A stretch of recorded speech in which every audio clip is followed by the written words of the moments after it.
అందరికి కూడా ఒక సెంటిమెంటల్ సమస్య.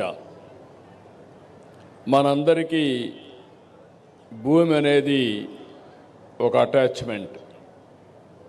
మన తల్లిదండ్రుల నుంచి, మన పూర్వీకుల నుంచి ఆ భూమి మనకు వారసత్వంగా వస్తూ ఉంది.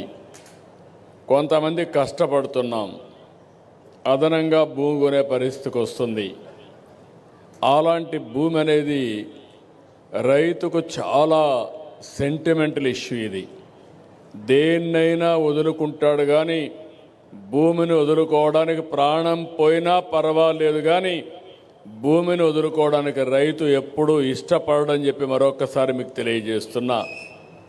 కరోనా సమయంలో అందరికీ హాలిడే ఇచ్చారు, కానీ రైతుకు మాత్రం హాలిడే లేదు. కరోనా టైంలో కూడా పనిచేసి అందరికీ అన్నం పెట్టిన రైతన్నని ఎట్టి పరిస్థితుల్లో మర్చిపోవడానికి వీలు లేదు. అలాంటి భూమిని, ఆ సమస్యను అతలాకుతలం చేశారు. ఎన్నికల ముందు నేను మాట్లాడాను. నేను ఆ రోజు చెప్పాను, తప్పు చేస్తున్నారని ఆనాటి ప్రభుత్వంలో ఉండే ముఖ్యమంత్రికి, పార్టీకి హెచ్చరించాను. సున్నితమైన సమస్యతో తలగొక్కుంటే మసి అయిపోతారని కూడా చెప్పా. లెక్క పెట్టుకోవాలా. అహంకారం కళ్ళపైకెక్కి ఎంతవరకు పోయిందంటే, మీ తల్లో, మీ తండ్రో, మీ తాత ముత్తాతలు ఇచ్చిన ఆస్తికి ఆయన ఫోటో వేసుకోవడం. ఇది ఎక్కడ చౌర్యం నాకైతే అర్థం కాల. ఇంకో పక్కన మీరు ఒకసారి చూస్తే,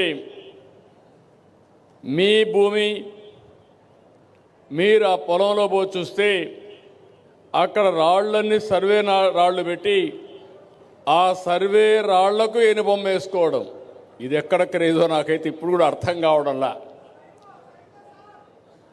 ఏంటిది ఈ విచిత్రమైన ఆలోచన విధానం? ఇంకొక పక్కన మీ భూమి కంప్యూటరైజ్ చేసి ల్యాండ్ టైటిలింగ్ యాక్ట్ తీసుకొచ్చాడు, ఒక చట్టాన్నే తీసుకొచ్చాడు. ఆ చట్టాన్ని తీసుకొచ్చి ఆ చట్టానికి అధిపతుల్ని ప్రైవేటు వ్యక్తులు పెట్టారు, గవర్నమెంట్ వాళ్ళు కాదు, ఎంఆర్ఓ కాదు. ఆయనకు నచ్చిన వాళ్ళని పెట్టుకోవడానికి, పెత్తనం చేయడానికి ఆయన మనుషులు పెట్టుకున్నాడు. అంటే మీ భూమి ఆయన చేతిలో పెట్టుకుని ఆయన మనుషుల ద్వారా పెత్తనం చేసి మిమ్మల్ని కంట్రోల్ చేయాలనుకున్నాడు. నేను చెప్పి వినకపోతే నేను ఆ రోజు ల్యాండ్ టైటిలింగ్ యాక్ట్ని, పట్టాదారు పాస్ పుస్తకాన్ని దగ్ధం చేసే పరిస్థితికి వచ్చారు. మీరు అందరూ చూసుంటారు. అలాంటి పరిస్థితి తీసుకొచ్చాడు. నేను ఒకే మాట చెప్పాను, ఇంకో పక్క మీ భూములు ఆయన సొంత మనుషులు కంప్యూటర్లో పెట్టుకొని ఎక్కడో అమెరికాలో పెట్టుకున్నారు. ఏం తమ్ముళ్ళు ఊహించారా నేను అడుగుతున్నా. ఒకవేళ కానీ ఎలక్షన్లో తెలుగుదేశం ఎన్డీఏ కూటమి రాకపోయింటే మీ భూములు గోయిందా గోయిందా. అవునా కాదా? అవునంటే చేతులపై ఎత్తండి. అది ఆనాటి పరిస్థితి. నాకంటే రాజకీయాల్లో ఎవరు సీనియర్ లేరు దేశంలో కూడా.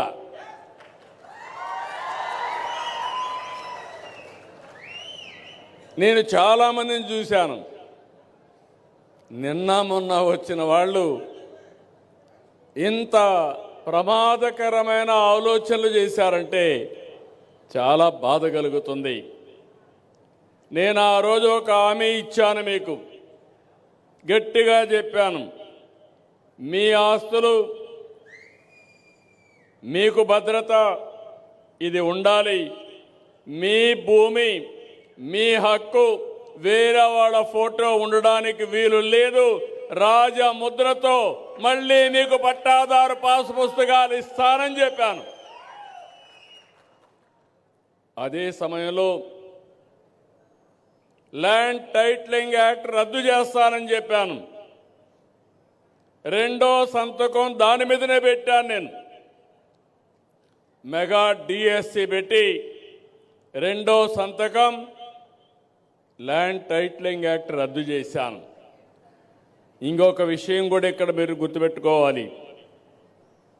రైతుకు భూమి అనేది ఆస్తే కాదు, ఇది మీకు జీవనాధారం, మీ కుటుంబానికి భద్రత, మీ భవిష్యత్తుకు నమ్మకం. అది ఎకరా కావచ్చు, అర్ధ ఎకరా కావచ్చు, 5 సెంట్లు కావచ్చు, కనీసం ఇంటి జాగా కావచ్చు. అదే మీరు జీవితంగా ఒక నమ్మకంగా ఒక భరోసాగా పెట్టుకుంటారు.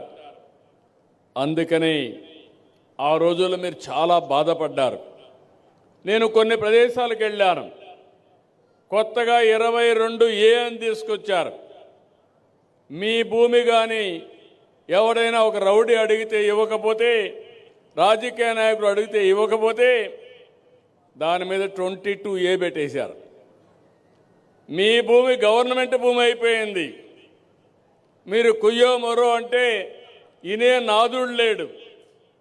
కడాన మీ బాధలు చూసిన తర్వాత నేను కూడా ఏమీ చేయలేని నిస్సహాయ స్థితికి పోయి నాలాంటి వాడిని ఏం చేశారో మీరు చూశారు, చట్టం లేకుండా. ఇంకా మీలాంటి వాళ్ళు ఒక లెక్క వీళ్ళకని అడుగుతున్నా. అందుకే ఎక్కడికక్కడ మీరు భయపడిపోయారు. సమయం వచ్చినప్పుడు చూసుకుందాం అనుకున్నారు. సమయం వచ్చింది, బ్యాలెట్ని బద్దలు కొట్టారు. 94% స్ట్రైక్ రేటుతో గెలిపించారు. అప్పటి నుంచి నేను ఆలోచించా. ఈరోజు ఈ విషయం మాట్లాడిన తర్వాత మిగిలిన విషయాలు మనం మాట్లాడుకుందాం. ఈరోజు మీరందరూ గుర్తుపెట్టుకోవాలి,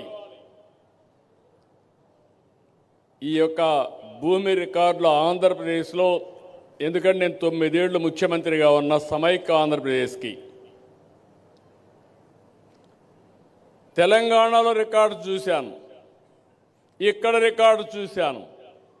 ఇక్కడ బ్రిటిష్ పాలన, తెలంగాణలో నిజాం పాలన. ఈ రెండు పరిపాలనలో తెలంగాణలో భూములు ఒకరి భూములు ఒకరికి ఇచ్చేసేవాళ్ళు. ఆ రోజు నిజాం ఇష్ట ప్రకారం ఎవరన్నా అడిగితే ఒక భూమి 5 ఎకరాలు దానం చేసి ఇంకొకరు వస్తే వాళ్ళకు కూడా 5 ఎకరాలు ఇచ్చే, ఆ 5 ఎకరాలు వాళ్ళకి ఇచ్చేసేవాడు. ఆ విధంగా హైదరాబాద్ మొత్తం చూస్తే ఎక్కడ చూసినా డిస్ప్యూట్ ల్యాండ్.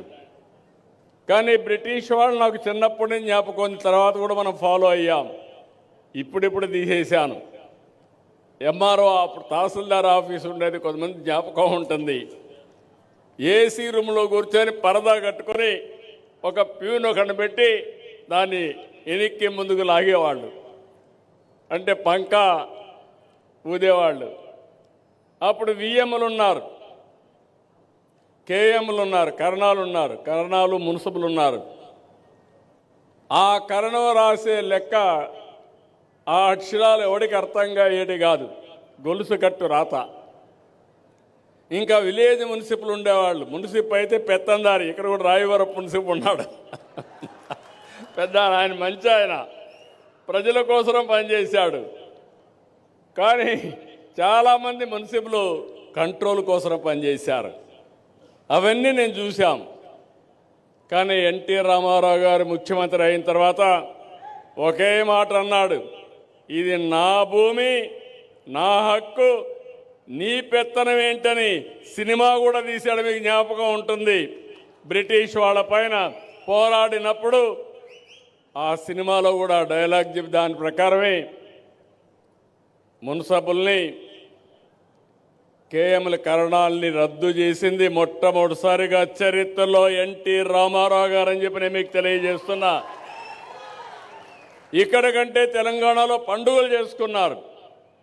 స్వాతంత్రం వస్తే ఎంత ఆనందంగా ఉంటారో అంత ఆనందంగా పండుగ చేసుకొని స్వాతంత్రం వచ్చినట్టు ఫీల్ అయ్యారు. కానీ ఇక్కడికి వచ్చినప్పుడు నేను మళ్ళీ 14-19లో ముఖ్యమంత్రిగా ఉన్నాను. కానీ అప్పుడు కూడా ఇంత సమస్యలు లేవు. ఇప్పుడు కొత్తగా వచ్చి చూస్తే ఎక్కడ చూసినా సమస్యే. ప్రతి ఒక్కరి రికార్డులు కూడా చాలా సమస్యలు వచ్చే పరిస్థితి వచ్చాయి. ఇక్కడే రెవెన్యూ సెక్రటరీ ఇన్ఛార్జ్ అయినటువంటి సాయి ప్రసాద్ గారు ఉన్నారు, సిసిఎల్ఏ జయలక్ష్మి గారు ఉన్నారు, సత్యకుమార్ గారు రెవెన్యూ మినిస్టర్ గారు ఉన్నారు. చాలా మీటింగులు పెట్టా, చాలా సమీక్షలు చేశా. నేను ఎక్కడికి పోయినా నాకు వచ్చే పిటిషన్లో 180 పిటిషన్లు రెవెన్యూ వస్తున్నాయి, ఇంకొక 5-10 పోలీసులు వస్తున్నాయి. ఈ 80% ఏంటంటే మీ భూమి ఇంకొక ఆయన కబ్జా చేశాడు, అది కూడా రాజకీయ నాయకుడే చేశాడు. నిన్న కూడా వస్తున్నాయి కబ్జా చేసిన ల్యాండ్స్ అన్నీ. ఇది భయంకరమైన సమస్యగా నాకు కనపడింది. అందుకే నేను ఒకటే ఆలోచించా, దీనికి శాశ్వత పరిష్కారం చేయాలి. తిరిగి ఏ ఒక్క వ్యక్తి కూడా బాధపడకుండా ఈ సమస్యని పరిష్కారం చేయాలని ఈరోజు మీ దగ్గరికి వచ్చాను. నేను ఈరోజు వచ్చానంటే మీరు గుర్తుపెట్టుకోవాలి, నేను కూడా ఇక్కడ కోప్పడ్డాను. నేను వాళ్ళకి చెప్పింది స్పష్టంగా, ఇంటి దగ్గరనో ఎంఆర్ఓ ఆఫీసులోనో పిలిపిచ్చి ఇవ్వడం కాదు, గ్రామ సభ పెట్టాలి. గ్రామ సభలో అందరికీ పుస్తకాలు ఇవ్వాలి, చదవాలి, చదువుకోనివ్వాలి. చదువు రాని వాళ్ళు ఉంటే, చదివిన వాళ్ళు ఉంటే పక్కన పెట్టుకొని మీ పుస్తకం మీరు చదువుకొని అన్నీ కరెక్ట్గా ఉంటే, పేరుతో సహా అన్నీ కరెక్ట్గా ఉంటే ధృవీకరించుకొని ఈకేవైసీ తీసుకొని మీకు ఇమ్మన్నాను. మన దేశానికి ఒక అదృష్టం ఉంది, మీరు గుర్తుపెట్టుకోవాలి, ఆధార్ ఉంది.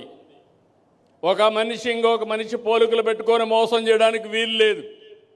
ఇప్పుడే ఇక్కడ చూశారు వేలిముద్ర, లేకపోతే ఫేషియల్ రికగ్నిషన్. ఇవన్నీ అయిన తర్వాత ఆఫీసర్ కూడా ఆటోమేటిక్గా ఆవిడ కూడా వేలిముద్ర వేస్తేనే ఓపెన్ అవుతుంది. రేపు నాకు తెలియదు ఎవరో వేసేసారంటూ కుదరదు. అలాంటి వ్యవస్థ ఆవిడకి కూడా ఉంటుంది. ఇక్కడ మీకు ఇస్తారు, మీకు ఇచ్చినప్పుడు కూడా వేలిముద్ర కానీ మీ ఫేషియల్ రికగ్నిషన్ చూసుకున్న తర్వాతనే ఇస్తారు. దీనివల్ల ఎక్కడా మోసాలు జరగవు.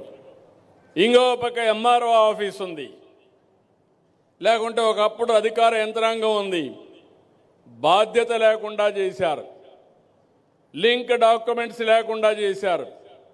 ఒక ఆర్డర్ పాస్ చేస్తే ఎందుకు పాస్ చేశారో దానికి ఆధారాలు కూడా లేకుండా కొన్ని దిక్కలు పోయే పరిస్థితి వచ్చింది. ఇప్పుడు అందుకే అన్నీ కూడా సర్వే చేపిస్తున్నాం, ఒక పద్ధతి ప్రకారం చేస్తున్నాం. ఇది అయిన తర్వాత మీ రికార్డ్స్ అన్ని బ్లాక్ చైన్లో టెక్నాలజీ ఉపయోగించి పెడుతున్నాం. మీరు ఆ విషయం గుర్తుపెట్టుకోవాలి. మీకు ఇచ్చిన పట్టాదారు పాస్ పుస్తకాన్ని మీరు చూశారు, ఇది ఎవ్వడు ట్యాంపర్ చేయలేడు. మీ పుస్తకాలు, మీ యొక్క డాక్యుమెంట్స్ ఎక్కడైతే ఎంఆర్ఓ ఆఫీసులో కంప్యూటర్లో క్లౌడ్లో ఉంటాయో దాన్ని కూడా ఎవ్వరు కూడా ట్యాంపర్ చేయలేరు. ప్రపంచంలోని best technology block chain technology, ఎలాంటి ట్యాంపర్ చేయడానికి వీలు లేకుండా ఉండే టెక్నాలజీ. ఎవడైనా ట్యాంపర్ చేసి పట్టుకొని మక్కలు ఎరగొట్టే టెక్నాలజీని ఇక్కడ ఇంప్లిమెంట్ చేస్తున్నామని చెప్పి కూడా నేను మీకు తెలియజేస్తున్నాను. ఎవడు చేయకూడదు. అది వస్తే ఇంక మీకు ఇబ్బంది లేదు. ఈరోజు మీరు ఇక్కడ చూశారు, మీరు ఎక్కడైనా సరే స్కానింగ్ చేసి మీ పుస్తకంలో ఒకసారి ఆ స్కానింగ్ చేస్తే మీ భూమి మీ పేరుతో ఉందా లేదా అని ఆటోమేటిక్గా తెలిసిపోతుంది. ఎవరైనా మీకు డౌట్ ఉంటే ఖర్చు కూడా లేదు, ఫోన్ ఉంటే ఒకసారి స్కానింగ్ చేసుకొని చూసుకోండి. నిద్రపోయేటప్పుడు ఒకసారి చూడండి, నిద్ర లేచినప్పుడు ఒకసారి చూడండి. మీ భూమి మీ పేరుతో ఉందా లేదా ఒకసారి చెక్ చేసుకొని హాయిగా పడుకొని నిశ్చింతగా పడుకునే పరిస్థితి తేవాలనేది నా అభిమతం. అందుకనే ఈ కార్యక్రమానికి శ్రీకారం చుట్టాను. ఇంకో పక్కన మీరు అమెరికాలో ఉన్న ఇక్కడ మీ ఊర్లో ఉన్న మీ పొలానికి ఒకవేళ కానీ కొంతమందికి దారి తెలియకపోతే బయట నుండే మీ పిల్లలు తెలియకపోతే నేరుగా క్యూఆర్ కోడ్ పెట్టి గూగుల్ మ్యాప్లో నేరుగా నీ పొలం దగ్గరికి తీసుకుపోతుంది. ఆ బాధ కూడా లేదు. ఇప్పుడు ఇలాంటి ఫీచర్స్ అన్నీ పెట్టి క్యూఆర్ కోడ్ పెట్టాం. లింక్ డాక్యుమెంట్స్ కూడా బ్రిటిష్ వాళ్ళ పీరియడ్ నుంచి ఉండే లింక్ డాక్యుమెంట్స్ అన్నీ కూడా కలెక్ట్ చేస్తా. ఓసారి మనకు ఆర్కైవ్స్లో కొన్ని రికార్డ్స్ ఉంటాయి, అవి కూడా కంప్యూటరైజ్ చేస్తాం. అవన్నీ కూడా డేటా వేర్ హౌసింగ్లో పెడతాం. మిగిలిన రిలవెంట్ డాక్యుమెంట్స్ అన్ని క్లౌడ్లో పెడతాం. ఎప్పటికప్పుడు ఎలాంటి అవకతవకలు లేకుండా చేసే బాధ్యత మాదని నేను మీ అందరికీ హామీ ఇస్తున్నా. ఈరోజు మీరు ఒకసారి చూస్తే వీళ్ళు చేసిన పనికి మళ్ళా రీసర్వేలు చేసి 6,688 గ్రామాల్లో రీసర్వే పూర్తయింది. 4,783 గ్రామాల్లో పాసు పుస్తకాలను ముద్రించాం. 22,33,000 పాసు పుస్తకాలు సిద్ధంగా ఉన్నాయి. మండపేట నియోజకవర్గం 36,032 పాసు పుస్తకాలు పంపిణీ చేయాలని నిర్ణయించాం. తనిఖీలో కొన్ని లోపాలు కూడా వచ్చాయి జిల్లాలో. ఇవన్నీ చూస్తే 1,18,000 రాష్ట్రం మొత్తం 1,18,000 పాసు పుస్తకాల్లో లోపాలుంటే అవన్నీ కూడా సరిచేస్తున్నాం. నేను ఒకే ఆదేశం ఇచ్చాను, స్పష్టమైనటువంటి ప్రొసీజర్ ఇచ్చాను. ఇవన్నీ కూడా సర్వే అయిపోయిన తర్వాత మీ దగ్గరకు వచ్చి ఎక్కడ మీ భూమి ఏ పేరుతో ఉంది, ఏ జాయింట్ ఎల్ఎం ఉంది, ఒరిజినల్ సర్వే నెంబర్ ఎంత ఉంది, ఎన్ని జాగాల్లో డిఫరెంట్ ఎల్ఎంలు ఉన్నాయి, అవన్నీ కూడా తీసుకొస్తారు. అవి తీసుకొచ్చి మీ అందరికి కూడా ఒక ప్రూఫ్ ఆఫ్ కాన్సెప్ట్ కింద ఒక లెటర్ ఒకటి ఇచ్చి మీరు చదువుకొని ఇది కరెక్ట్గా ఉందంటే అది కూడా మీది కూడా మళ్ళీ ఈకేవైసీ కూడా తీసుకొని మీది కరెక్ట్గా ఉందంటే అవి ప్రింటింగ్ పంపిస్తారు. ప్రింటింగ్ పంపించిన తర్వాత మళ్ళీ ఆ ప్రింట్తో వస్తే పుస్తకాలు వస్తాయి, అవి కూడా మీ దగ్గర తీసుకొస్తారు. మళ్ళా చదివినిపిస్తారు. ఒకవేళ కానీ చదివిన దాంట్లో లోపాలుంటే ఆ పుస్తకం ఇవ్వడానికి వీలు లేదు. నేను ఈరోజు మీకు ఇస్తున్నానంటే నిన్నటి వరకు జరిగిన ట్రాన్స్ఫర్స్ అన్నీ కూడా రిజిస్ట్రేషన్స్ అన్నీ పరిగణలో తీసుకొని నాకు ఎంత డబ్బులైనా పర్వాలేదు లేటెస్ట్ పాస్బుక్ మీకు ఇచ్చే బాధ్యత ఈ ప్రభుత్వం తీసుకుంటామని మీ అందరికీ హామీ ఇస్తున్నా. దీనివల్ల మీకు ఒక భరోసా, ఒక భద్రత వచ్చే పరిస్థితి వస్తుంది. ఇంకో పక్క నేను ఒక కార్యక్రమానికి శ్రీకారం చుట్టా. సంవత్సరం కాల పరిమితి పెట్టుకున్నా. 12 నెలలు వీళ్ళకి టైం ఇచ్చాను. ప్రతి నెల 1వ తారీఖు పింఛన్లు ఇవ్వాలి. పేదల సేవలో కార్యక్రమం ఉంది. 2వ తారీఖు నుంచి ఈ కార్యక్రమం ప్రారంభమవుతుంది. 2 నుంచి 9 వరకు ఇస్తారు. 9వ తారీఖు నేను వస్తాను. ఒక ఊర్లో నేను చూస్తాను, ఇప్పుడే చూసా. ఈరోజు నాకు తృప్తిగా లేదు. ఇచ్చిన ప్రతి ఒక్కరిని ఇక్కడ కూర్చోబెట్టి నేను ఏదో పబ్లిక్ మీటింగ్కి రాలేదు. ఈరోజు నేను ఒక పర్పస్ కోసం వచ్చా, ఒక పని మీద వచ్చా. పని మీద వచ్చినప్పుడు ఆ 900 మంది ఎంతమందికి పట్టాదారు పాసు పుస్తకాలు ఇస్తే అంతమంది ఇక్కడ కూర్చొని ఒకసారి వాళ్ళు చూసి మాకందరికి కరెక్ట్గా ఉన్నాయని చెప్పుంటే నేను చాలా సంతోషించేవాడిని. అది నా అభిమతం. నేరుగా నేను మీకు ఇవ్వాలనుకుంటున్నాను.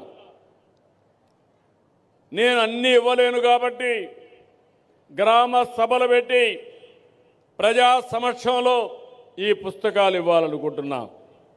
₹1 అవినీతి లేకుండా, ₹1 లంచాలు లేకుండా, ఎవరి పెత్తనం లేకుండా మీ భూమి మీ హక్కు అది ఇచ్చే బాధ్యత నేను తీసుకోవాలని చెప్పి అనుకుంటున్నాను.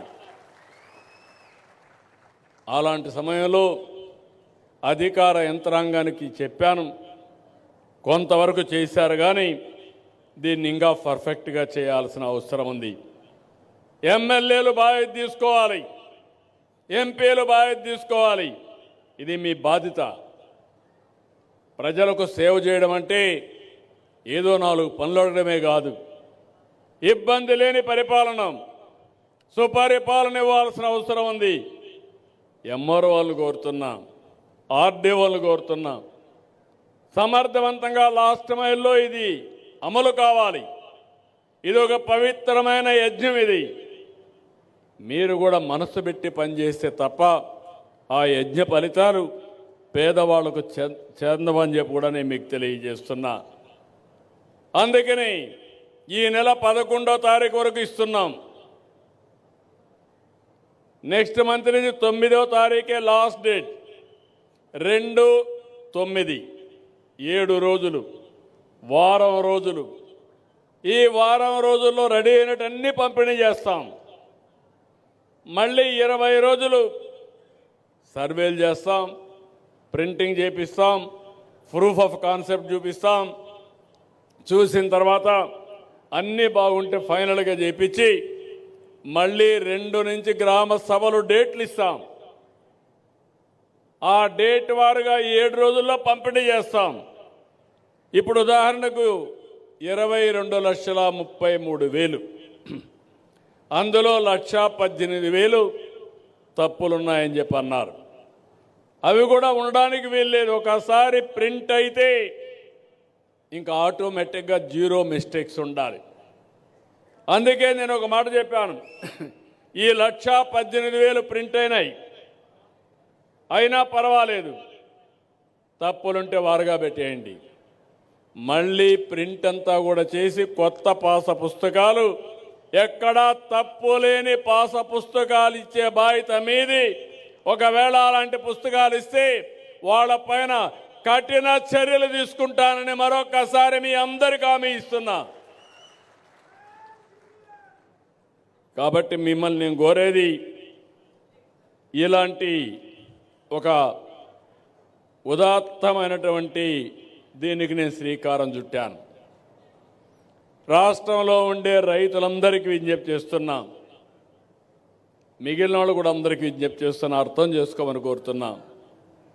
ప్రభుత్వం అనేది వివాదాలు సృష్టించడానికి కాదు, వివాదాలు పరిష్కరించడానికి. ఒక్క సర్వే రాళ్లపై ఆనాటి ముఖ్యమంత్రి బొమ్మ కోసం 660 కోట్లు ఖర్చు పెట్టాడు. 660 కోట్లు పెడితే ఒక మెడికల్ కాలేజ్ రెండో ఒకటి అయి ఉండేది కదా, ఎందుకు పెట్టలేదు? ఇంకొక పక్కన పట్టాదారు పాస్ పుస్తకాల పైన ఆయన ఫోటో వేసుకోవడానికి 22 కోట్లు ఖర్చు పెట్టాడు. ఈరోజు మీరు ఒకసారి చూస్తే 77 లక్షల సర్వే రాళ్లపైన ఆయన ఫోటో ఉంటే మళ్ళీ క్లీన్ చేయించా. ఎందుకంటే చాలామంది ముందుకు వచ్చారు, మా భూమి తెల్లవారితో నిద్రలేసి ఈయన ముఖం చూడడం ఏంటి అని అంటే, మళ్ళా నాకు ఆ క్లీన్ చేసే బాధ్యతకు అదనంగా ఖర్చు. ఏం చెప్పాలి తమ్ముళ్ళు? ఇవన్నీ కూడా పూర్తి చేశాం. ఈరోజు ఇవన్నీ చేసి తప్పులు నేరాలు ఎక్కడా లేకుండా, ఇంకొక పక్కన ఈరోజు 17,000 గ్రామాల్లో ఈ కార్యక్రమాన్ని స్టార్ట్ చేశాం. ROR, F lines, resurvey, assignment ఇవన్నీ కూడా దాదాపు 29 అంశాలపైన ఫిర్యాదులు రాగా వాటన్నిటిని పరిష్కారం చేస్తున్నాం. 22A తప్పుడు రికార్డులో బెదిరించి అవన్నీ చేసినట్టుని కూడా నోట్ చేస్తున్నాం. 22A భూముల్ని, ప్రైవేటు భూములను తొలగించడం ద్వారా చాలామందికి ఆ జాబితాను తొలగిస్తున్నాం. మాజీ సైనికులు, స్వాతంత్ర సమర యోధులు, రాజకీయ బాధితులు, వీరికి నిర్దేశించినటువంటి 8 డాక్యుమెంట్లో ఒక్క డాక్యుమెంట్ ఆధారం ఉన్నా అది తీసుకొని ఆ నిషేధ జాబితా నుంచి తొలగిస్తున్నాం. ఇంకో పక్కన యజమానులు తమ భూమిని కన్వర్షన్ చేసుకోవాలంటే నాలా చట్టం ఉండేది. ఆ నాలా చట్టాన్ని రద్దు చేశాం. ఇప్పుడు ఏ రైతు కూడా మళ్ళీ ఎంఆర్ఓ ఆఫీసు పోకుండా స్వేచ్ఛగా మీ భూమి అమ్ముకోవడానికి కూడా వీలు కల్పించాం. ఇంకో పక్కన ఒకప్పుడు అన్ని జాయింట్ కలెక్టరే చూసేవాడు, మళ్ళా ఆర్డీఓకి అధికారం ఇచ్చాం. ఇప్పుడు నేను ఒకటే చెప్తున్నా, ఇంత మునుపు కూడా చెప్పాను మీ జాయింట్ కలెక్టర్కి, జాయింట్ కలెక్టర్స్కి ఒక సంవత్సరం ఈ బాధ్యత అప్పచెప్తున్నాం. ప్రతి నెల నేను మిమ్మల్ని అందరినీ కోరుతున్నాం. ఇప్పుడు మీకు పట్టాదారు పాస్ పుస్తకం ఇచ్చాం. ఇచ్చిన తర్వాత ఐవీఆర్ఎస్ అడుగుతున్నాం. తప్పులు చెప్పొద్దండి. ఏదైనా నేను అభిప్రాయం అడిగితే వాస్తవాలు చెప్తే మెరుగైన పరిపాలన ఇవ్వడానికి అవకాశం వస్తుంది. మీరు ఒక్క విషయం గుర్తుపెట్టుకోవాలి, ఈ ప్రభుత్వం ఇంతవరకు చాలా తప్పులు, తొందరపాట్లు జరిగాయి. స్వార్థంతో చేశారు, లాలూచి రాజకీయాలు చేశారు, కబ్జా చేసి పొలాలు కొట్టేయాలని చెప్పి చూశారు. అందుకే ఇవన్నీ కరెక్ట్ చేయడానికి 1.0 రీసర్వే చేసి ఇవన్నీ కూడా రైతుల్ని భయోందనలకు గురి చేశారు. ఇప్పుడు దీన్ని మళ్ళా రీసర్వే చేశాం. 6,685 గ్రామాల్లో గ్రామ సభలు పెట్టాం. రైతుల నుంచి 2,79,712 అర్జీలు వస్తే స్వీకరించాం. 100% డిస్పోజ్ చేశాం. సబ్ డివిజన్ కోసం ఫీజు ఉంటే మాఫీ చేశాం. మీకు వారసత్వంగా ఆస్తుంటే మీరు పిల్లలకి ఇవ్వాలంటే అంత మునుపు డబ్బులు ఛార్జ్ చేస్తే 100 రూపాయలు పెట్టి మీరు ఇచ్చుకునే స్వేచ్ఛ కూడా ఇచ్చాం. ఎక్కువ ఉంటే 1000 రూపాయలు పెట్టి బాగా తగ్గించి ముందుకెళ్ళాం. ఇంకో పక్కన నేను మిమ్మల్ని అందరినీ ఒకటే కోరుతున్నాను, ఈరోజు మీలో ఒక ఆలోచన రావాలి. చిన్న చిన్న తగరాదులు పెట్టుకుంటున్నారు మీరు, అన్నదమ్ములు, తల్లి కొడుకులు, తల్లి కూతుర్లు 1 సెంటు విషయంలో గొడవపడి పోలీస్ స్టేషన్కి పోతున్నారు. దీనివల్ల నష్టపోయేది మనమే, గౌరవం పోయేది మన కుటుంబాంది. మన బంధువుల మధ్య ఉండే తగరాదులు కూడా మనం పరిష్కారం చేసుకోలేకుండా నేను ఎక్కడ పోయినా నాకు ఇచ్చే పరిస్థితికి వస్తున్నారు. నేను ఒక్క విషయం చెప్తున్నాను, నేను కూడా మీ మారి గ్రామం నుంచే వచ్చా. నేను చిన్నప్పుడు మా నాన్నకు ఒక మాట చెప్పా, దాయాదుల మధ్య, బంధువుల మధ్య, పొలాల మీద గట్ల కోసం మనం కొట్లాడుకోవడం కరెక్ట్ కాదని. ఒక 5 సెంట్లు పోయినా పర్వాలేదు, కానీ ఆ 5 సెంట్ల కోసం పోలీస్ స్టేషన్ పోయి కోర్టుకు పోతే మన శక్తి అంతా పోతుంది, మనశ్శాంతి ఉండదు, మన జీవితం నరకం అవుతుందని ఆ రోజు చెప్పా. మా తండ్రి ఎక్కడా గొడవ పెట్టుకోలా, అందుకే నేను స్వేచ్ఛగా పైకొచ్చా. ఈరోజు ఈ స్థాయికి వచ్చారంటే గొడవలు పెట్టుకోకుండా ఉండడం అని మీకు అందరికీ విజ్ఞప్తి చేస్తున్నా. ఇది మీకు కూడా వర్తిస్తుంది. ఎందుకంటే నేను ఎక్కడో ఆకాశం నుంచి రాలేదు, కింద స్థాయి నుంచే వచ్చా. మీ మారిగానే మామూలు వ్యక్తిగా ఉండి నేను అంచెలంచెలుగా పెరిగి వచ్చాను. అందుకే చిన్న చిన్న తగరాదులు పోవద్దండి. ఇప్పుడు నాకు పెద్ద లిటిగంటే దొరికాడు, రాష్ట్రంలో పెద్ద నేరస్తుడే దొరికాడు. మీరు గుర్తుపెట్టుకోవాలి. ఎప్పుడు కూడా నేను రాజకీయం హుందాగా చేసేవాడిని. ఇప్పుడు మీరు చూస్తే మీరందరూ గెలిపించారు. నేను ఒక హామీ ఇచ్చాను, ఆర్థిక ఇబ్బందులు ఉన్నాయి, సమస్యలు ఉన్నాయి, కానీ సూపర్ 6 ఇస్తానని చెప్పాను. ఇచ్చిన మాట నిలబెట్టుకోవడానికి ఎన్ని కష్టాలున్నా అనుభవించి, ఏం తమ్ముళ్ళు, ఏం ఆడబిడ్డలు మీరే చెప్పండి, సూపర్ 6 సూపర్ హిట్ చేశామా లేదా అని అడుగుతున్నా. 33,000 రూపాయలు సంవత్సరానికి 4,000, 6,000, 10,000, 15,000 రూపాయలు పింఛన్ ఇస్తున్నా. ఎవరైనా ఇస్తున్నారా ఈ దేశంలో అని మిమ్మల్ని అడుగుతున్నా. ఉంటే చెప్పమని సవాలు విసురుతున్నా. ఇప్పటికే 50,000 కోట్ల రూపాయలు ఇచ్చాం. ఇప్పుడే రైతులున్నారు. అన్నదాత సుఖీభవ 2 ఇన్స్టాల్మెంట్లు ఇచ్చాం. ఇంకోటి కూడా ఇవాళ ఇస్తాను. ఇంకొక పక్క అన్నదాత పండించిన పంటకి మీరు ఇంత మునుపు ఎన్ని అవస్థలు పడేవాళ్ళు. ఇప్పుడు గిట్టుబాటు ధర ఇస్తానని చెప్పి ఎంఎస్పి కోసం 24 గంటల్లో మీ అకౌంట్లో డబ్బులు వేసామా లేదా అని మిమ్మల్ని అడుగుతున్నా. వేసామంటే గట్టిగా చప్పట్లు కూడా చెప్పండి. రాజకీయ నాయకులకు కావాల్సింది మీరు అభినందిస్తే అడిషనల్గా కిక్ వస్తుంది. మీరు నమ్ముతున్నారని ఇంకొంచెం పని ఎక్కువ చేస్తారు. అట్ట కాకుండా పని అయిపోయింది, ఆయన ఏవైతే నాకేంటి అని ఉంటే తప్పుడు ప్రచారం చేసే వ్యక్తులకి మీరు ఆస్కారం ఇచ్చినట్టు అవుతుంది. తప్పుడు వ్యక్తుల్ని ఖండించి మంచిని ప్రోత్సహిస్తే మనకు మన కుటుంబానికి మంచి జరుగుతుంది. ఆ విషయం మీరు గుర్తుపెట్టుకోవాలి. తల్లికి వందనం చెప్పాం. ఎంతమంది పిల్లలుంటే అంతమందికి ఇస్తా అన్నాం. ఈరోజు గర్వంగా చెప్పగలుగుతున్నా 7 మంది పిల్లలుంటే 1,05,000 రూపాయలు 7 మందికి ఆ తల్లి అకౌంట్లో వేసామా లేదా? 3 గ్యాస్ సిలిండర్లు ఉచితంగా ఇస్తానన్నా. ఇచ్చామా లేదా ఆడబిడ్డలు చెప్పండి మీరే. ఇంకో పక్కన స్త్రీ శక్తి ఉచిత ప్రయాణ సౌకర్యం ఫ్రీగా తిరగాలంటే ఆడబిడ్డలు మొత్తం ఎక్కడ తిరగాలన్నా తిరిగే సౌకర్యాన్ని ఏర్పాటు చేశాం. అంటే ఇవే కాకుండా ఆటో డ్రైవర్లకు ఇచ్చాం. మత్స్యకారుల సేవలో కార్యక్రమాన్ని ఇచ్చాం. ఇలాంటి కార్యక్రమాలు చేనేత కార్మికులకి రాయితీ కింద కరెంటు ఇస్తున్నాం. ఇవన్నీ చేశాం. ఈరోజు ఒక పక్కన సూపర్ 6 సంక్షేమ కార్యక్రమాలకు పెద్దపీట వేశాం.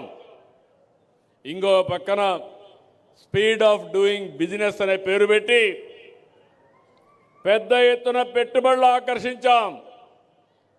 నేను మెగా డిఎస్సి పెడతా అన్నాను. ఎన్నో ఇబ్బందులు కలిగించారు.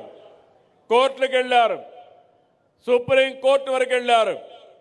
అన్ని క్లియర్ చేసి సంవత్సరం లోపల ఏదైతే మెగా డిఎస్సి పెట్టి ఉద్యోగాలు ఇచ్చిన పార్టీ ఎన్డీఏ అని చెప్పి కూడా నేను మీకు తెలియజేస్తున్నా. మొన్ననే 6,500 మంది పోలీస్ కానిస్టేబుల్ని రిక్రూట్ చేశాం. ఇప్పటి వరకు దగ్గర ప్రైవేటు వ్యవస్థలో ఒక 4-5 లక్షల మందికి ఉపాధి కల్పించాం. నిన్న మొన్న మీరు చూశారు, దేశంలో వచ్చిన పెట్టుబడుల్లో 25.3% మన రాష్ట్రానికి వచ్చాయంటే అది ఇక్కడుండే ఎన్డీఏ ప్రభుత్వం యొక్క సామర్థ్యత అని మీ అందరికీ విజ్ఞప్తి చేస్తున్నా. నేను కానీ మిత్రుడు పవన్ కళ్యాణ్ గారు కానీ ఇంకో పక్క బీజేపీ అధినేత ప్రధానమంత్రి నరేంద్ర మోడీ గారు, ఈ 3 కూడా మీరు చూస్తే ఇది డబల్ ఇంజిన్ సర్కారే కాదు, 3 ఇంజిన్ బుల్లెట్ ట్రైన్. ఇది దూసుకెళ్తున్నాం. Technology bullet train. ఈరోజు మీరు చూస్తే ఒక పని కాదు, ఒక పక్క అభివృద్ధి, ఒక పక్క సంక్షేమం. ఒకప్పుడు మీ రోడ్లు మీరు చూశారు.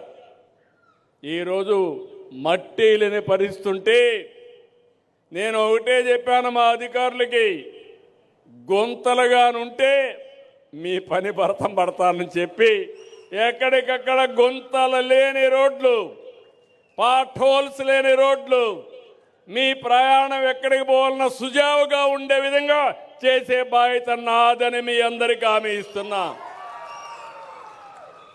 నిన్ననే రోడ్లు వేయడంలో పుట్టపర్తి జిల్లాలో గిన్నీస్ రికార్డ్.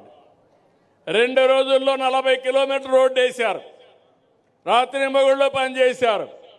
నేషనల్ హైవేల మీద శ్రద్ధ పెట్టాం, స్టేట్ హైవేల మీద శ్రద్ధ పెట్టి రోడ్లన్నీ బాగా చేశాం.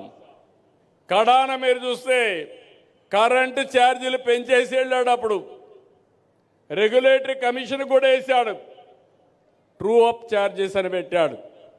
నేను చెప్పా, ఇంక పెంచే పని లేదు, సమర్థత సత్తా ఉండే ప్రభుత్వం. అవసరమైతే ఆ రోజు చెప్పాను కరెంటు ఛార్జీలు తగ్గిస్తాం కానీ పెంచనని చెప్పి ఒకే మాట చెప్పాను. అవునా కాదా అని మిమ్మల్ని అడుగుతున్నా. 4,500 కోట్ల రూపాయలు పెంచుతానంటే ఆయన పెంచిపోయిన దాన్ని నేను ఈరోజు పెంచడం లేదు. అది ఈ ప్రభుత్వం యొక్క కమిట్మెంట్ మీ మీద. భవిష్యత్తులో కరెంటు ఛార్జీలు పెంచను. మీరు బ్రహ్మాండంగా హాయిగా నిద్రపోవచ్చు. ఆ విషయం మీరు గుర్తుపెట్టుకోవాలి.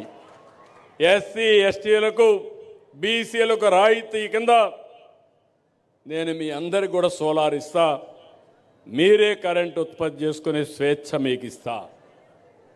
ఇలాంటివన్నీ కూడా ఈరోజు జరుగుతున్నాయి. ఇంకో పక్కన మీ అందరికీ ఒకటే విజ్ఞప్తి చేస్తున్నా. ఇప్పుడు కొత్త కాన్సెప్ట్ తీసుకొచ్చాను, స్పీడ్ ఆఫ్ డెలివరింగ్ గవర్నెన్స్. ఏదో వ్యాపారస్తులకు పనులు చేయడమే కాదు, నన్ను గౌరవించింది, మమ్మల్ని గౌరవించేది, ఈ పార్టీకి అండగా ఉండేది పేద ప్రజలు. కాబట్టి మీకోసం మన మిత్ర ఒక యాప్ తీసుకొచ్చా, వాట్సాప్ గవర్నెన్స్ తీసుకొచ్చా. రేపు మీరెవ్వరు కూడా ఎక్కడికి పోయే పని లేకుండా మీ ఇంట్లో కూర్చొని దర్జాగా ఏ పని కావాలన్నా మీరు దబాయించేసుకునే కార్యక్రమానికి శ్రీకారం చుట్టాను. క్యాస్ట్ సర్టిఫికేట్ కావాలన్నా, ఇన్కమ్ సర్టిఫికేట్ కావాలన్నా, మీకు ఏ పని కావాలన్నా, కడాన మీకు ఫోన్లో టైప్ చేయడం తెలియకపోతే మెసేజ్ పెడితే ఏఐ ద్వారా మెసేజ్ని కన్వర్ట్ చేసి మళ్ళా పని చేసి ఆ మెసేజ్ని మీకు చెప్పే బాధ్యత నేను తీసుకుంటానని చెప్పి కూడా నేను మీకు తెలియజేస్తున్నా. ఒక సేవకుడుగా ఉంటా, ఒక అన్నగా ఉంటా. అదే మరిగా మీ అందరికీ ఎక్కడా ఇబ్బంది లేనటువంటి సుపరిపాలనకు నాంది పలకతా. అది నా బాధ్యత. ఇంకో పక్క మీరు ఒకసారి చూస్తే ఇండ్ల దగ్గర కూర్చొని పని చేసుకునే రోజులు వస్తున్నాయి. వర్క్ ఫ్రమ్ హోమ్ చదువుకోనుంటే పొలాల్లో పనులు చూసుకుంటూ, అవసరమైతే తల్లిదండ్రులు చూసుకుంటూ ఇంటి దగ్గరనే కూర్చొని పనిచేసే రోజులు వస్తున్నాయి. నాలెడ్జ్ ఎకానమీలో మీరు ఎవ్వరూ ఊహించిన విధంగా గూగుల్ అయితే $15 బిలియన్ అంటే దగ్గర 1,35,000 కోట్ల రూపాయలు పెట్టుబడులు పెట్టి డేటా సెంటరు, ఏఐ సెంటర్ని మన విశాఖపట్నంలో పెడుతున్నారంటే ఇటీవల కాలంలో ఏ రాష్ట్రంలో ఇంత పెద్ద ఎత్తున పెట్టుబడులు రాలేదు. అది మనం సాధించిన ఘనత. ఇలాంటివి అనేక కార్యక్రమాల్లో మనం ముందుకు పోతున్నాం. ఇంకొక పక్కన ఈరోజు నేను ఇలాంటివి చేసి టూరిజం నిన్నే చూశారు. విజయవాడలో అమరావతిలో ఆవకాయ అమరావతి ఫెస్టివల్స్ ప్రారంభించాం. ఇక్కడే వస్తే మీరందరూ ఒకటి అడిగారు. ఇక్కడికి వచ్చినప్పుడు జగ్గన్న తోట ప్రబల తీర్థం. ఇది శతాబ్దాలుగా కోనసీమ ప్రజల భక్తి విశ్వాసాలు గౌరవిస్తూ జగ్గన్నపేట ప్రబల తీర్థాన్ని రాష్ట్ర పండుగగా జరపాలని నిర్ణయించాను. నిన్నే క్యాబినెట్లో నిర్ణయించాను. ఇది ఒక పండుగే కాదు, 400 సంవత్సరాల నుంచి వారసత్వంగా వస్తున్నటువంటి ఆధ్యాత్మిక సాంస్కృతిక ఉద్యమం. ప్రతి ఏటా కనుమ పండుగ. నిన్నటి వరకు న్యూ ఇయర్ అయింది, రేపు సంక్రాంతి వస్తూ ఉంది. సంక్రాంతి కన్క్లూడింగ్ ఫంక్షన్ కింద మనం కనుమ చేసుకుంటాం. అందులో ఈ ప్రాంతంలో అయితే గోదావరి జిల్లాలు అనగానే గుర్తొచ్చేది కోడి పందాలు. అయితే ఒకటే కోరుతున్నా, జోదాలు వద్దు. మనకు ఒక మెంటాలిటీ కూడా ఉంది. జాక్పాట్ ఎప్పుడూ వేస్తూ ఉంటాం, దానివల్ల నష్టాలు కూడా జరుగుతున్నాయి. మన ఆలోచన విధానంలో పాజిటివ్గా ఆలోచించుకొని మన వారసత్వాన్ని పరిరక్షించుకుందాం. కానీ మన వారసత్వాన్ని బలహీనత చేసుకొని జోదాలు అడిగే పరిస్థితి వస్తే అది మంచిది కాదు. కోడి పందాలు చూద్దాం, వినోదం కింద చూద్దాం, కానీ జోదం కింద కాదని మరొకసారి మీ అందరికీ విజ్ఞప్తి చేస్తున్నా. ఇక్కడికి వస్తే జగ్గన్న తోట మనం చూస్తే శివుని 11 రూపాలైన ఏకాదశ రుద్రులు ఒకే చోట దర్శనం ఇవ్వడం దేశంలోనే అరుదైన సందర్భం. వాడపల్లి విశ్వేశ్వర ప్రభలు, కాట్రేనికోన మహేశ్వర ప్రభలు, భీమవరం త్రయంబక ప్రభలు, నల్లజర్ల త్రిపురాంతక ప్రభలు, నేదునూరు శ్రీకంఠ ప్రభలు, ముమ్మడివరం కాళాగ్ని రుద్ర ప్రభలు, మొగల్తూర్ నీలకంఠ ప్రభలు, పాలకొల్లు మృత్యుంజయ ప్రభలు, గంగాలకురువు అగ్రహారం సర్వేశ్వర ప్రభలు, గంగాలకురువు సదాశివ ప్రభలు, పుల్లేటి కుర్రు శ్రీముఖేశ్వర ప్రభలు. అంటే 11 రూపాలైనటువంటి ఇవన్నీ కూడా 11 పురాతన శైవ ఆలయాల నుంచి వచ్చే ప్రభలు ఒకే వేదిక పైన కొలువివ్వడం ఈ ఫంక్షన్ ప్రత్యేకత. ఇది ఒక వారసత్వం.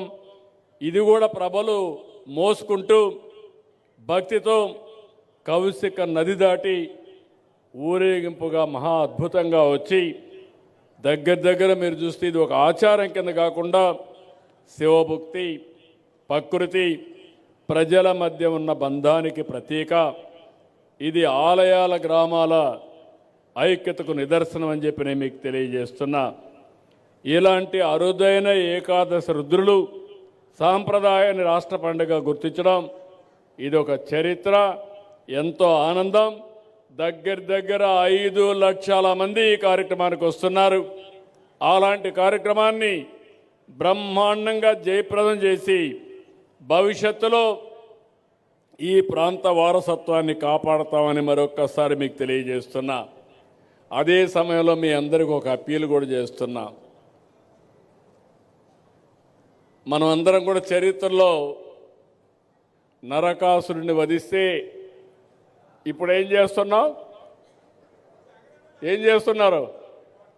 దీపావళి జరుపుకుంటున్నాం, అవునా కాదా? ఎందుకు అని నేను అడుగుతున్నా మిమ్మల్ని. దేనికోసరం పంపించావు సరే, కానీ ఎవ్రీ ఇయర్ మనం దీపావళి జరుపుకుంటున్నాం. నరకాసురుణ్ణి గుర్తుపెట్టుకొని మళ్ళీ అలాంటి నరకాసురుడి పాలన రాకూడదని, నరకాసురుడు రాకూడదని, మంచికి చెడుకు వ్యత్యాసాన్ని బేరీ చేయడానికి దీపావళి రోజున నరకాసురుడు తలుచుకొని అది చెడు అని ఖండిస్తున్నాం. అది మన సాంప్రదాయం, మనకొచ్చిన వారసత్వం. మన పండుగలన్నిట్లో కూడా కొన్ని మీనింగ్లు ఉన్నాయి, మీరు గుర్తుపెట్టుకోవాలి. సంక్రాంతి చేస్తున్నాం, నేను అడుగుతున్నా, కొత్తగా పంటలన్నీ వస్తాయి. సంక్రాంతి అనగానే పిండి వంటలు, కొత్తగా వచ్చిన పంటలతో పిండి వంటలు చేసి మన బంధువులందరినీ పిలిపించుకొని ఆనందంగా ఊర్లో జరుపుకునే పండుగ. ఇంకో పక్క భోగి పండుగ చేసుకుంటున్నాం. భోగి పండుగ ఎందుకు చేసుకుంటున్నాం? చిన్నప్పటి నుంచి చూసేవాడిని. పాత వస్తువులన్నీ భోగిలో వేసి భోగి కాల్చి ఆ నీటితో స్నానం చేస్తే మంచి జరుగుతుంది, శుభం జరుగుతుందని చెప్పి మన సాంప్రదాయం. పశువుల పండుగ చేస్తాం, మన పశువుల్ని పూజిస్తాం. అంటే దేనికి పూజిస్తాం? ఆ పశువులు మన ఆస్తి. మనకు పనులు చేయడానికి ఒకప్పుడైతే ఎద్దులే, ఇప్పుడు ట్రాక్టర్లు వచ్చాయి. కానీ ఇప్పుడు పాలు ఇచ్చే పరిస్థితి వచ్చింది. ఇంకో పక్కన ప్రకృతి కోసం కనుమ పండుగ చేసుకుంటాం. ప్రకృతిని ఆరాధించడం మన సాంప్రదాయం. నేను అందుకనే ఒకప్పుడు గోదావరి ఫెస్టివల్లో అఖండ హారతి ప్రారంభించా. నా అదృష్టం మూడవసారి మళ్ళా గోదావరి ఫెస్టివల్ పుష్కరాలను నేనే నిర్వహిస్తున్నా. సమైక్య ఆంధ్రప్రదేశ్లో 12 ఏళ్లకు ఒకసారి గోదావరి పుష్కరాలు వస్తాయి. అప్పుడు నేనే ముఖ్యమంత్రి. మొన్న గోదావరి పుష్కరాలు 14 తర్వాత వస్తే అప్పుడు నేనే ముఖ్యమంత్రి. ఇప్పుడు మూడోసారి పుష్కరాలు వస్తే మళ్ళా ముఖ్యమంత్రిగానే పుష్కరాలు చేస్తున్నాం. ఇది చూసినప్పుడు ఒక సంతోషం. ఎందుకంటే నేను కొత్త సాంప్రదాయానికి శ్రీకారం చుట్టాను. రేపు మార్చి లోపల పోలవరం పూర్తి చేసి జాతికి అంకితం చేసే బాధ్యత తీసుకుంటాం. ఇది ఒక చరిత్ర, మామూలు చరిత్ర కాదు. నా జీవిత ఆశయంగా పెట్టుకున్నాం. పోలవరం పూర్తి చేసి 40 సంవత్సరాలుగా మీరు చూస్తే 3000 టీఎంసీ నీళ్లు సముద్రం పాలవుతున్నాయి. ఇందులో ఒక 200-300 టీఎంసీ మనం ఉపయోగించుకుంటే ఇంకా కరువనే మాట లేదు. మీరందరూ కాటన్ ద్వారా విగ్రహాలు పెట్టి పూజిస్తారు. దేనికోసం అడుగుతున్నా? దేనికోసం? ధవళేశ్వరం బ్యారేజ్ కట్టాడు, అంతే కదా? ఇన్నేళ్ళైంది, మర్చిపోయారా? ఆయన ఈ దేశం అయింది బ్రిటిష్ తరపున వచ్చాడా లేదా? ఆయన ఎందుకు గుర్తుపెట్టుకున్నాం? మంచి చేశాడు, రైతును ఆదుకున్నాడు, నీళ్లు ఇచ్చాడు. మంచి చేసిన వాడు ఏ దేశమైనా గౌరవించాలనేది మన సాంప్రదాయం. అవునా కాదా అని మిమ్మల్ని అడుగుతున్నా. ఇప్పుడు నాకు ఎంత ఆనందం అంటే, నేను పోలవరాన్ని ఒక యజ్ఞం మారిగా ప్రారంభించాను. సోమవారం పోలవరం చేసుకున్నా. 2019లో ఓడిపోకపోతే 2021లో పూర్తి అయిపోయేది. ఇప్పుడు ఏమైంది? పోలవరం గోదావరిలో ముంచేశారు. అప్పట్లో మళ్ళీ వచ్చాం. 4,400 కోట్ల రూపాయలతో పనిచేసినటువంటి డయాఫామ్ వాళ్ళు పోతే నేను వస్తానే మళ్ళీ కేంద్రం కూడా ఒప్పుకొని 1000 కోట్లు పెట్టి మళ్ళా డయాఫామ్ వాళ్ళు కట్టాం. ప్రాజెక్టు కాస్ట్ పెరిగింది, అయినా కూడా పూర్తి చేస్తున్నాం. అయితే ఈరోజు మీరు గుర్తుపెట్టుకోవాలి, పోలవరం ఆంధ్రప్రదేశ్ రాష్ట్రానికి జీవనాడి. ఇది ఒక వరం అని మరొకసారి మీ అందరికీ విజ్ఞప్తి చేస్తున్నా. రాబోయే రోజుల్లో గోదావరి జిల్లాలకి, పాత గోదావరి జిల్లాలు ఇప్పుడు 5 జిల్లాలైనాయి. ఈ 5 జిల్లాల్లో ఎక్కడా నీటి ఎద్దడి లేకుండా చేసే బాధ్యత ఈ ప్రభుత్వానిదని మరొకసారి విజ్ఞప్తి చేస్తున్నా. నాకు ఎంత కమిట్మెంట్ అంటే, పోలవరం విషయంలో నేను ముఖ్యమంత్రి అయ్యే రోజున 7 మండలాలు తెలంగాణలో ఉన్నాయి.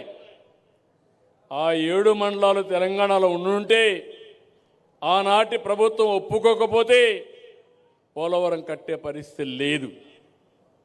నాకు ఐడియా ఉంది కాబట్టి ఆనాటి ప్రభుత్వం నరేంద్ర మోడీ గారు, రాజ్నాథ్ సింగ్ గారు, వెంకయ్యనాయుడు గారు ఉంటే నేను గట్టిగా చెప్పి, మీరు 7 మండలాలు కానీ ఇవ్వకుండా పోతే నేను ప్రమాణ స్వీకారం చేయను, నాకు ఈ ముఖ్యమంత్రి పదవి వద్దు, ముఖ్యమంత్రి పదవి తీసుకొని చెడ్డ పేరు తెచ్చుకోవడం కంటే ఈ రాష్ట్రం కోసం నేను త్యాగం చేస్తానని గట్టిగా చెప్పిన తర్వాత ప్రమాణ స్వీకారం చేసిన వెంటనే వాళ్ళు పార్లమెంట్ కూడా పెట్టకుండా 7 మండలాలు మనకిచ్చారు. అది ప్రారంభం. పోలవరం పూర్తి చేయడానికి శ్రీకారం.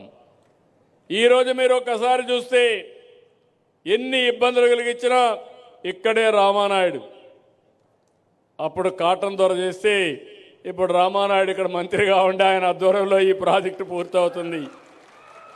ఇక్కడే మా సాయి ప్రసాద్ గారు చీఫ్ సెక్రటరీగా ఉన్నాడు, ఇరిగేషన్ సెక్రటరీగా ఉన్నాడు. నేను అదే చెప్పాను, మీరు చేసే పని పోలవరం ఒకటే కాదు, విశాఖపట్నానికి కృష్ణా నదికి ఎన్ని నీళ్లు కావాలంటే అన్ని నీళ్లు ఇవ్వడానికి అవకాశం వస్తుంది. అక్కడి నుంచి వంశధార తీసుకెళ్తాం, ఇక్కడి నుంచి నల్లమల సాగర్ తీసుకెళ్తాం. నేను నిన్న కూడా ఒక మాట అన్నాను, ఎందుకు అనవసరంగా తెలుగు జాతి మధ్య విద్వేషాలు పెట్టుకుంటాం? నీళ్లు సముద్రానికి పోతున్నాయి. ఇప్పుడు పెద్ద వీరుడు బయలుదేరాడు, రాయలసీమ లిఫ్ట్ ఇరిగేషన్ అంట. నీళ్లు కావాలన్నా గొడవలు కావాలంటే మాకు నీళ్ళొద్దు, గొడవలే పెట్టుకుంటామనే రకం వీళ్ళంతా. నేను ఒకటే చెప్తున్నాను, నాకు కావాల్సింది గొడవలు కాదు, నా జాతి ప్రయోజనాలు, తెలుగు జాతి ప్రయోజనాలు, నన్ను ఎన్నుకున్న ఆంధ్రప్రదేశ్ రాష్ట్ర ప్రయోజనాలు ఎట్టి పరిస్థితిలో ముందుకు తీసుకుపోతారని మరొక్కసారి హామీ ఇస్తున్నా. అందుకని గోదావరి అనేది ఒక ట్రంక్ ఇన్ఫ్రాస్ట్రక్చర్. ఇది ఒకసారి నీళ్ళన్నీ పోతా ఉంటే పంట కాలువలు, చిన్న చిన్న కాలువలు, డిస్ట్రిబ్యూటర్స్ అన్నీ ఈజీగా ఏర్పాటు చేసుకునే అవకాశం వస్తుంది. ఈ ప్రాజెక్టు పూర్తయినాక నదులు అనుసంధానం చేసుకుంటే ఆంధ్రప్రదేశ్ రాష్ట్రాన్ని మించిన రాష్ట్రం ఏది ఉండదు.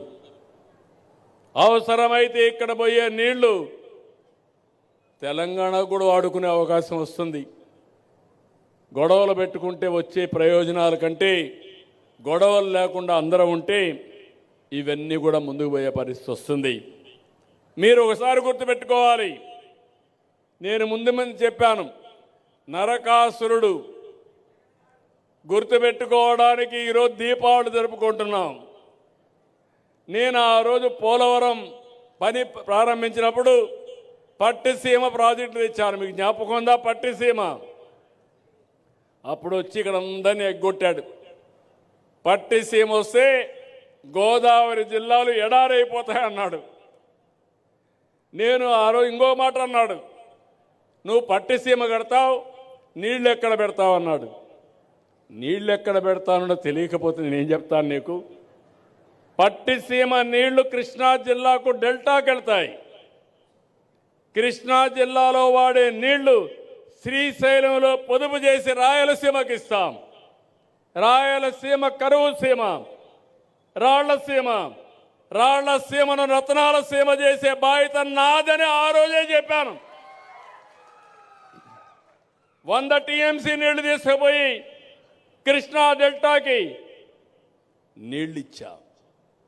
అక్కడ వాడే 100 టీఎంసీ నీళ్లు శ్రీశైలంలో పొదుపు చేసి అంద్రి నీవా, తెలుగు గంగా, అదే సమయంలో ఎస్ఆర్బీసీ నగిరి గాలేరు కెనాల్ ద్వారా నీళ్లు తీసుకెళ్ళా. ఈ సంవత్సరం నాకు ఎంత ఆనందంగా ఉందంటే, 2 ఏళ్లలో కష్టపడ్డాం. చాలామంది ఎగతాళి చేస్తారు నన్ను, మీరు కూడా గుర్తుపెట్టుకోవాలి. కరువు సీమలో నీళ్లు లేకపోతే, ఒకప్పుడు వేరుశెనగ పంట వేయలేకపోతే, వేసిన పంట ఎండిపోతే, 10 ఏళ్ళు పంట వేసి 8 ఏళ్ళు ఎండిపోతే నేను ఇన్పుట్ సబ్సిడీ ఇచ్చాను. ఈరోజు గర్వంగా చెప్పగలుగుతున్నా, అదే అనంతపురం జిల్లాకు నీళ్లు ఇచ్చి రాబోయే 5-6 సంవత్సరాల్లో పండ్లు, కూరగాయలు, పూలు పండించి హార్టికల్చర్ హబ్గా తయారు చేసి ఈరోజు ఇండియాలో నెంబర్ 1గా ఉన్నాం.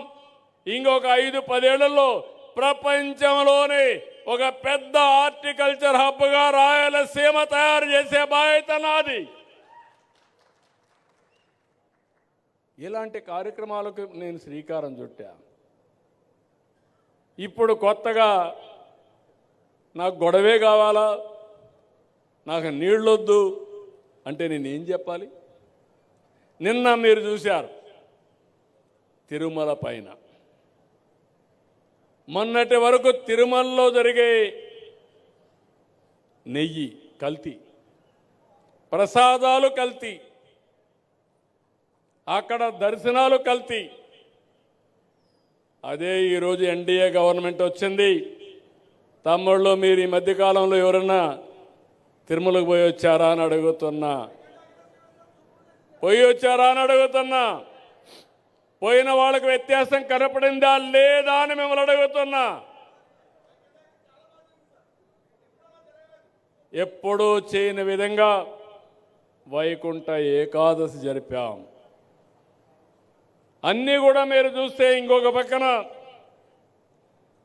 వెంకటేశ్వర స్వామి ప్రసాదాలు పవిత్రంగా తయారు చేస్తున్నాం, క్లీన్గా పెట్టాం. ఇది చూసి భరించలేకుండా నిన్న మొన్న మీరు ఒకసారి చూస్తే మనకు కొన్ని ఆచారాలు ఉన్నాయి, కొన్ని సాంప్రదాయాలు ఉన్నాయి. ఎవరైనా సరే అన్య మతస్థులు కానీ వెంకటేశ్వర స్వామి దగ్గరికి పోవాలంటే డిక్లరేషన్ ఇవ్వాలి. వెంకటేశ్వర స్వామి పైన నమ్మకం ఉందంటే ముస్లింలు పోవచ్చు, క్రిస్టియన్లు పోవచ్చు, ఇంకొకరు పోవచ్చు. అదే ఇమ్మన్నాం. అదే ఇమ్మంటే నేను ఎళ్లనని నిలిపేసిన వ్యక్తి వెంకటేశ్వర స్వామిని గురించి మాట్లాడితే నా ఇంటి కుల దైవం, పవిత్రతను కాపాడే బాధ్యత నాదని మరొకసారి మీ అందరికీ హామీ ఇస్తున్నా. నిన్నేం చేశారు? బాటిల్స్, తాగిన ఖాళీ బాటిల్ తీసుకుపోయి తిరుమల పైన పెట్టి ఇక్కడంతా కూడా మద్యం వచ్చేసిందని మన మీద బురదేయడం మొదలుపెట్టారు. మా డీజీపీ వచ్చాడు. వస్తే నేను చెప్పా, దొరికిందంటున్నావు, నీకు బాటిల్స్ ఉన్నాయి కదా అన్నా. ఉన్నాయన్నాడు. ఆ బాటిల్స్ తీసుకొని హోలోగ్రామ్ ఉంది. ఆ హోలోగ్రామ్ చూస్తే ఏ బ్యాచ్లో ప్రొడ్యూస్ చేశారు, ఏ షాప్కి వెళ్ళింది, ఏ షాపులో కొన్నారు, డీటెయిల్స్ వస్తాయి. ఇన్వెస్టిగేషన్ చేయమన్నా. దొంగలు దొరికిపోయారు, రెడ్ హ్యాండ్గా పట్టుబడ్డారు. సాక్షి పేపర్లో న్యూస్ వేస్తాడు, సాక్షి టీవీలో న్యూస్ వేస్తాడు, తిరిగి ఎదురుదాడి మన మీద చేస్తాడు. నేను చాలా అప్రమత్తంగా ఉన్నా. ఎందుకంటే నేనే ముఖ్యమంత్రి బాబాయిని చంపినప్పుడు తెల్లవారి నారాసుర రక్త చరిత్ర అయిపోయింది. ఆ రోజు నేను జాగ్రత్తగా ఉండుంటే గేమ్ ఈజ్ ఓవర్, ఇంత వచ్చే ఇబ్బంది వచ్చేది కాదు. ఇప్పుడు కూడా నన్ను మోసం చేయాలనుకుంటున్నారు. అందుకే నేను చెప్పా, డేగ కన్ను పెట్టా ఈ రాష్ట్రంలో. ఎవడు ఎక్కడ తప్పు చేసినా రెడ్ హ్యాండెడ్గా పట్టుకుంటా, తాట వలస్తాను కానీ ఎవడిని వదిలిపెట్టాను. ప్రజా రక్షణ కోసం చేయాలన్నా లేదా తమ్ముళ్ళు? ఏమమ్మా చేయాలన్నా లేదా తల్లి? రాష్ట్రాన్ని సర్వనాశనం చేశారు. గంజాయిని వాణిజ్య పంట చేశారు. నేను ఆ రోజు కూడా మీకు ఒక మాట చెప్పాను, ఏ సమస్య అయినా పరిష్కారం చేస్తాను కానీ గంజాయికి అలవాటు అయిపోతే అలాంటి చేయడం చాలా కష్టం. ఒకసారి అలవాటు అయిపోయిన మన పిల్లలు గంజాయి మానుకోలేరు. అది ఒక వ్యసనం, ఒక అబ్సెషన్. మనిషి ఏదైనా పోగొట్టుకున్నాడు కానీ ఆ సమయంలో అది తీసుకోకపోతే ఉండలేని పరిస్థితి వస్తాడు. అలాంటి రాష్ట్రాన్ని భ్రష్టు పట్టించి ఇప్పుడు నేను ఒకటే పెట్టాను, డేగ కన్ను పెట్టా. దాని మీద కూడా ఈగలను పెట్టి ఒక వ్యవస్థను పెట్టి మెర్సిలెస్గా కొడుతున్నా. నేను ఒక మాట చెప్పాను, మా ఆడబిడ్డల జోలికి ఎవడైనా వస్తే, మత్తులో కూడా నువ్వు అత్యాచారం కానీ ఇలాంటివి చేస్తే, అఘాయిత్యాలు చేస్తే అదే చివరి రోజు ఈ భూమి మీదని హెచ్చరించా, చేసి చూపిస్తున్నా. స్వేచ్ఛగా ఆడబిడ్డలు తిరిగే పరిస్థితి రావాలి. రౌడీలకు కూడా భయం ఉండాలి. ఇంకా రాబోయే రోజుల్లో ఇలాంటివన్నీ నేను ముందుకు చేసుకుంటా పోతే, ఈరోజు నిన్నే మీరు చూశారు ఇక్కడ ఎంత బాధాకరం అంటే, విశాఖపట్నంలో ఒక సుధాకర్, ఒక అడ్వకేట్, ఒక డాక్టర్ కోవిడ్ సమయంలో అడిగింది మాస్క్. దేనికోసం? సేఫ్టీ కోసం. నేను ట్రీట్మెంట్ ఇస్తాను, కష్టపడతాను, ఒక మాస్క్ ఇప్పించండి, వేసుకున్న మాస్కే వాడితే మన కోవిడ్ వచ్చే ప్రమాదం ఉంటుందని ఒక్క మాట అడిగితే ఈ నాయకులకు అహం వచ్చింది. అతని చిత్రహింసలు పెట్టారు, రోడ్డు మీద పడేశారు, సస్పెండ్ చేశారు, కడాన అతన్ని పిచ్చివాణి చేశారు. కడాన రోడ్డు మీద చనిపోయే పరిస్థితికి వస్తే నిన్ననే ఆయన కొడుక్కి క్యాబినెట్లో పెట్టి ఉద్యోగం ఇచ్చి ఆ కుటుంబానికి ₹1 కోటి ఇచ్చాం. మీ పాపాలు కడగడానికి, మీరు చేసిన పాపాలకు నష్టపరిహారం ఇచ్చి మనిషిని తేలేను కానీ ఆ కుటుంబాలను ఆదుకోవడానికి ప్రయత్నం చేస్తున్నా. ఇలాంటివన్నీ ఎందుకు ఇక్కడ ఈస్ట్ గోదావరిలో చెప్తున్నానంటే 5 కోట్ల మంది ప్రజలకు అర్థం కావాలన్న ఆవేదన. నేను 24 గంటలు ఆలోచించేది ఏ ఒక్క వ్యక్తికి కూడా ఇబ్బంది లేకుండా ప్రతి ఒక్కరికి చేదోడుగా ఉండి మీ జీవితాల్లో మెలుగైన జీవన ప్రమాణాలు పెంచాలని ఒక పక్క సంక్షేమం, ఒక పక్క అభివృద్ధి, ఒక పక్క ఉపాధి, ఒక పక్క టెక్నాలజీ వాడి సుపరిపాలన. ఎందుకంటే నాకు ఎప్పుడు కూడా టెక్నాలజీ అనేది ఇప్పుడే కాదు 30 ఏళ్ళుగా ఎవరైనా మాట్లాడతారంటే ఎక్కువ సమయం నేనే టెక్నాలజీ గురించి మాట్లాడతాను. దాని ఫలితాలు కూడా మీకు తీసుకొస్తున్నాను, మీరు గుర్తుపెట్టుకోవాలి. ఈరోజు మీ పుస్తకాలు ఉన్నాయి. నేను మళ్ళా వదిలిపెడితే ఎవరో ఎక్కడో ఒక ఆఫీసర్ తప్పు చేస్తే మళ్ళా కథ మొదటికి వస్తుంది. అందుకే ఇప్పుడు బ్లాక్ చైన్ టెక్నాలజీ పెడుతున్నాం. మా ఆఫీసర్లకు అందరికీ చాలా స్పష్టంగా చెప్పాను, ఇది నేను ఒక చరిత్ర సృష్టించాలనుకుంటున్నా. ఒక్క లిటిగేషన్ లేకుండా ఈరోజు నేను ఒక విషయం మిమ్మల్ని అడుగుతున్నా. ఈరోజు మీరు ఒకసారి చూస్తే మీరు షేర్ మార్కెట్లో డబ్బులు కడతారు, మీకేం సర్టిఫికెట్లు రావు, కంపెనీ మీ దగ్గరికి రాదు. సెన్సెక్స్ ఉంది, రేట్లు చూసుకుంటారు, అనలైజ్ చేస్తారు, ఏ కంపెనీ బాగుంటే ఆ కంపెనీలో పెడతారు, ఆటోమేటిక్గా ఆన్లైన్లో ట్రాన్సాక్షన్స్ అయిపోతాయి, అమ్మకాలు కొనుగోళ్లు అన్నీ కూడా ఆన్లైన్లో అయిపోతాయి. ఎందుకు మనం అలాంటి వ్యవస్థలు క్రియేట్ చేసుకోలేం? ఎందుకు పిల్లర్ టు పోల్ ఆఫీసర్ చుట్టూరు తిరగాలి? మొన్నటి వరకు మా వాళ్ళు అన్నారు, ఎవరైనా ఒక చిన్న పిటిషన్ పెట్టుకోవాలంటే గ్రామ సచివాలయం, ఇప్పుడు దాని పేరు కూడా మార్చా, స్వర్ణ కార్యాలయం పెట్టా, అక్కడికి పోవాలి.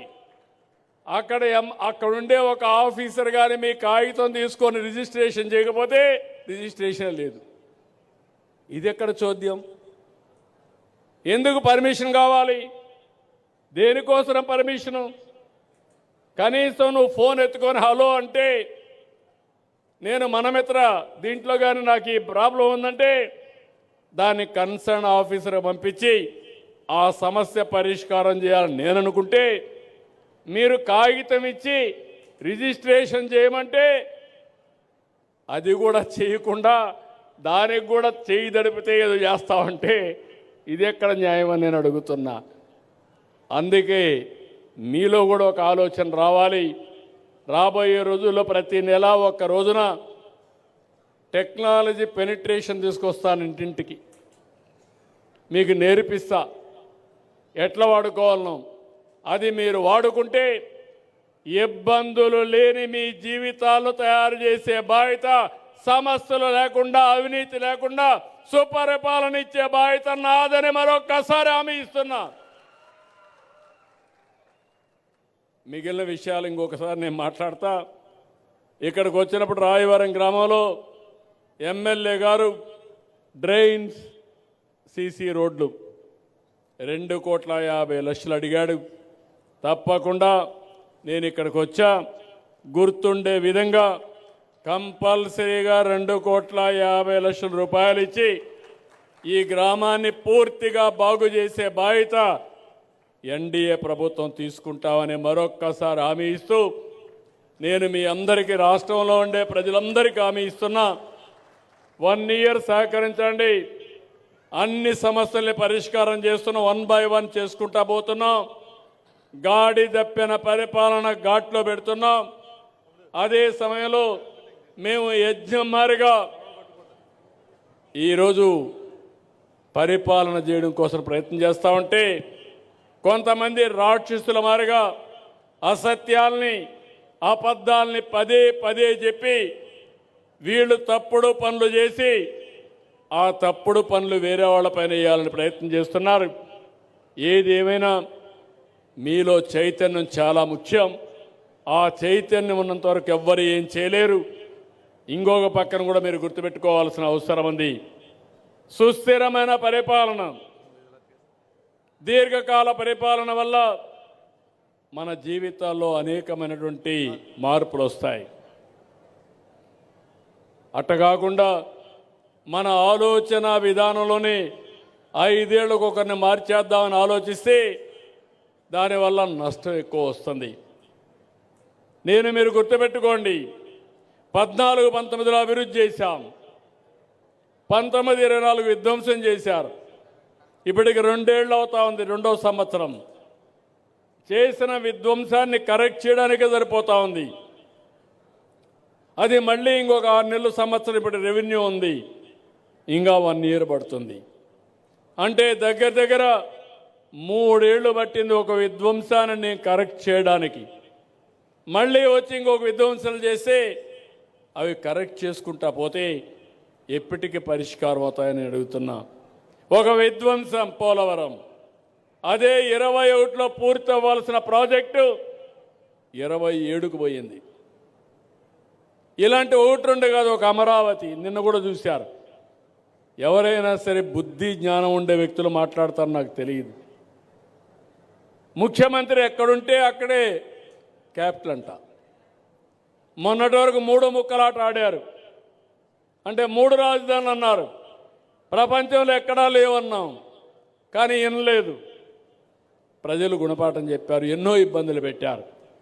ఇప్పుడు మాట్లాడుతున్నాడు, ఎక్కడ రాజ్యాంగంలో రాజధాని పేరు లేదంట.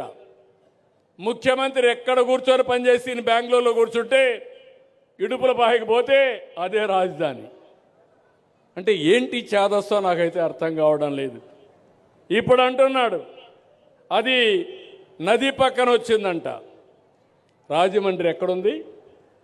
విశాఖపట్నం ఎక్కడుంది? లండన్ ఎక్కడుంది? ఢిల్లీ ఎక్కడుంది? చెన్నై ఎక్కడుంది? అంటే బాంబే ఎక్కడుంది? కనీసం ఇలాంటి ఇంగిత జ్ఞానం లేని వాళ్ళు కూడా రాజకీయాలు చేస్తే వీళ్ళు ఏం మాట్లాడాలి? ఇంకో పక్క మెడికల్ కాలేజ్ గురించి మాట్లాడుతున్నాడు, బెదిరిస్తున్నాడు. పీపీపీ అంటే అర్థం కాదు. అంటే ఈరోజు రోడ్లెట్ వచ్చాయి, లేకపోతే నిన్న భోగాపురం ప్రాజెక్టు కట్టాం, భోగాపురం ప్రాజెక్టు అదేనంటాడు. మళ్ళా అది పూర్తి అవుతా ఉంది. అయితే అప్పుడు విధ్వంసం చేసి ఇప్పుడు పూర్తయితే పేరు ఎన్డీఏకి వస్తుందని అది కూడా నాదనే పరిస్థితికి వచ్చాడు.